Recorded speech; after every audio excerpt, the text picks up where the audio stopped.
भेळ तयार करण्यासाठी बारीक असा कांदा, टोमॅटो चिरून घेतला. बारीक असा गूळसुद्धा किसून घेतला, काढून घेतल्या आणि ओल्या खजुराचा उपयोग चटणी तयार करण्यासाठी केला. चिंच पूर्णपणे पाण्यात भिजवून ठेवली व त्यातल्या बिया काढून टाकल्या, चिंचोके काढून टाकले.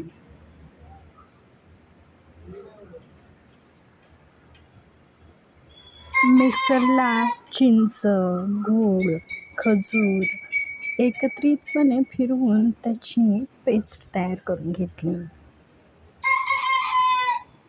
थोडंसं तिखट, थोडंसं मीठ यामध्ये कालवलं व अशी ही तिखट, आंबट, गोड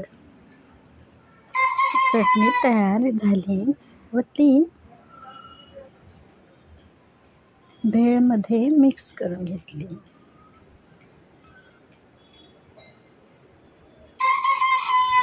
बारीक केलेल्या फरसाणामध्ये, भेळमध्ये ओली ही चटणी टाकली तेव्हा ही ओली भेळ खूपच चविष्ट लागते.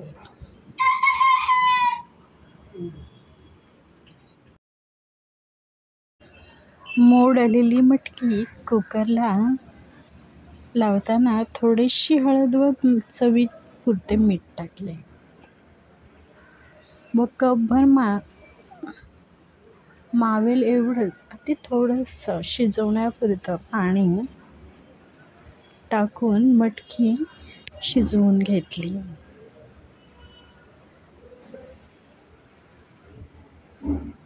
या हळद मिठाच्या शिजवलेल्या मटकीचा उपयोग भेळ बनवताना केला.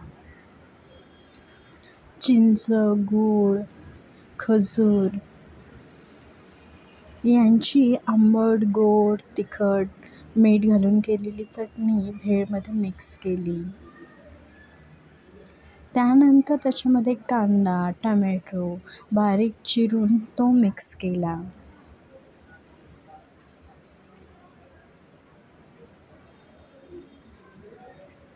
व सर्वात शेवटी मोडाची मटकी वरून अलगद पेरली व ही सगळी एकत्रित केलेली भेळ